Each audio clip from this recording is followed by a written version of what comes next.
Il était millionnaire, mais il a décidé de tester sa fiancée avant de l'épouser. Il lui a dit qu'il avait tout perdu. Il a acheté une vieille maison, est apparu avec une voiture qui tombait en morceaux et a attendu. Ce qu'elle a fait ensuite a révélé plus que n'importe quelle parole n'aurait pu expliquer. Paolo avait 38 ans, une entreprise de construction consolidée, des contrats millionnaires signés avec facilité et une routine que n'importe qui aurait qualifiée de rêve. La demeure où il vivait se trouvait dans un condominium silencieux, entouré de murs hauts, d'une sécurité discrète et de voisins qui parlaient bas de chiffres élevés. Dans le garage, le SUV importé n'était qu'un détail de plus d'une vie qui semblait stable de l'extérieur. Mais Paolo savait que la stabilité n'est pas synonyme de vérité.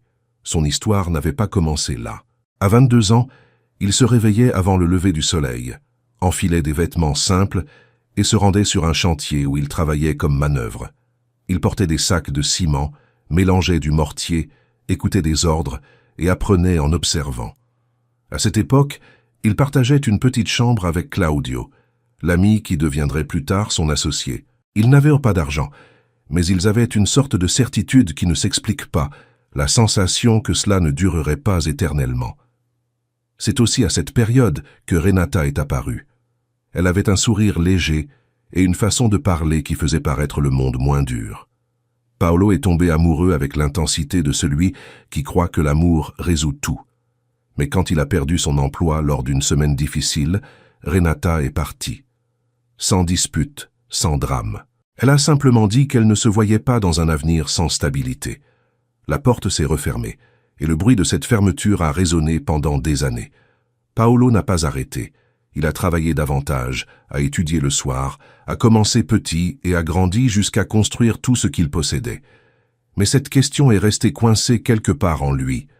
Quand quelqu'un t'aime, aime-t-il toi ou ce que tu peux offrir? Larissa est entrée dans sa vie des années plus tard, lors d'un événement où tout semblait soigneusement aligné. Elle était belle, intelligente, savait parler de n'importe quel sujet et se déplacer avec naturel dans des environnements sophistiqués. Le genre de personne qui arrive quelque part et ne semble pas être une visiteuse. Paolo a été charmé par sa légèreté, par la façon dont elle riait et par la manière dont elle semblait à l'aise à ses côtés. Les fiançailles sont arrivées rapidement, comme cela arrive quand deux personnes croient avoir trouvé ce qu'elles cherchaient. Mais les signes ont commencé à apparaître dans de petits détails. Une voiture plus simple provoquait un silence. Une carte refusée générait un embarras qui ne venait pas de lui. Des commentaires sur l'endroit où vivre, sur le style de vie, sur ce qui était acceptable ou non, ont commencé à s'accumuler. Ce n'étaient pas de grandes discussions, c'étaient de petites fissures. Et Paolo a commencé à percevoir que Larissa réagissait plus au décor qu'à lui. C'est Claudio qui a mis cela en mots.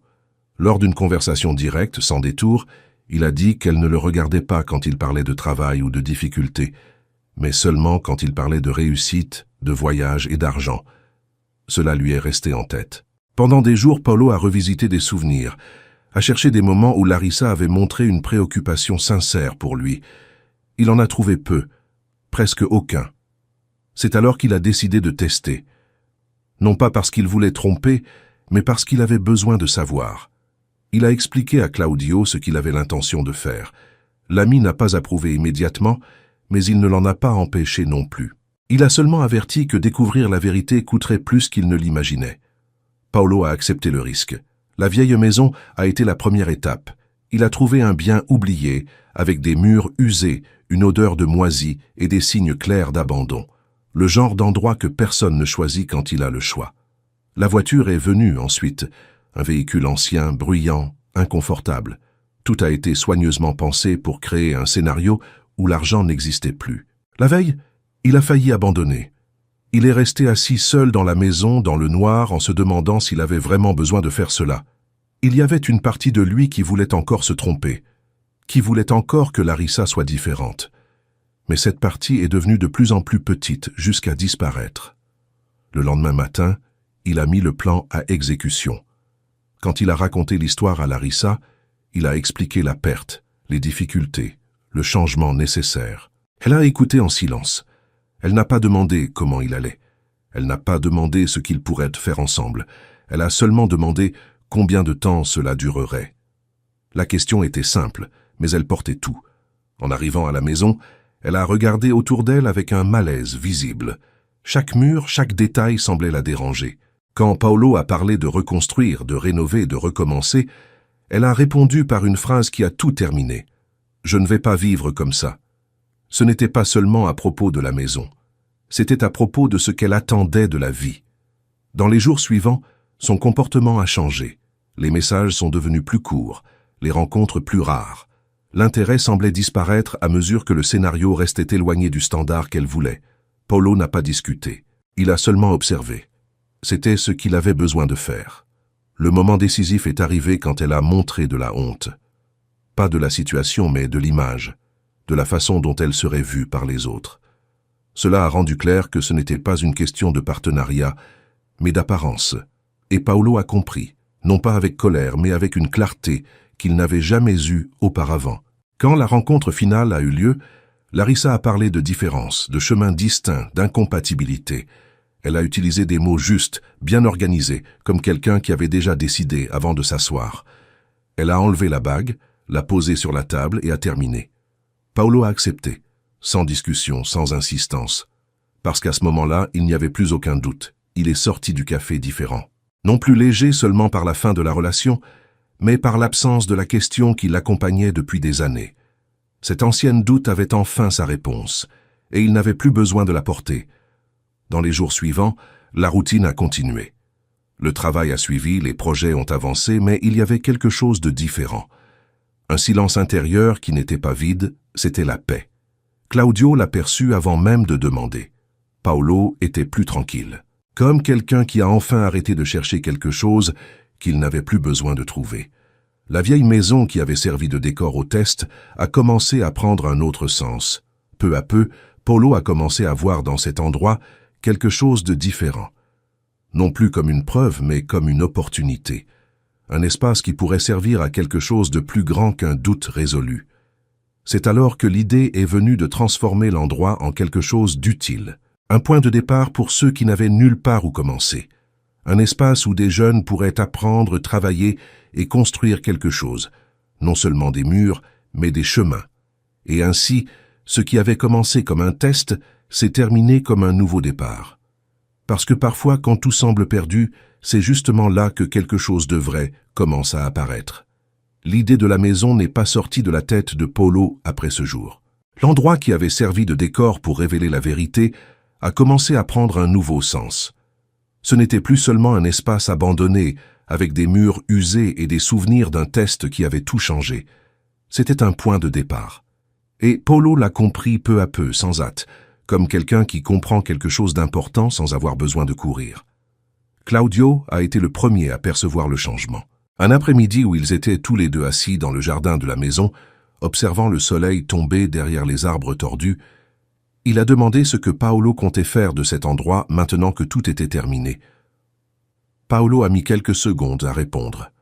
Il a regardé la maison, le sol irrégulier, la chaise en plastique qui était encore là, comme témoin silencieux de tout ce qui s'était passé, et il a simplement dit qu'il ne voulait pas que cela redevienne oublié.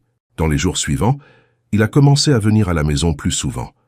D'abord seul, puis avec 2 employés de l'entreprise de construction qu'il connaissait depuis des années. Il n'a pas appelé une grande équipe, il n'a pas transformé la rénovation en un projet grandiose. Il a préféré le faire de manière simple, presque personnelle. Ils ont peint les murs, réparé la plomberie, changé le sol. Chaque amélioration était petite, mais portait un sens plus grand.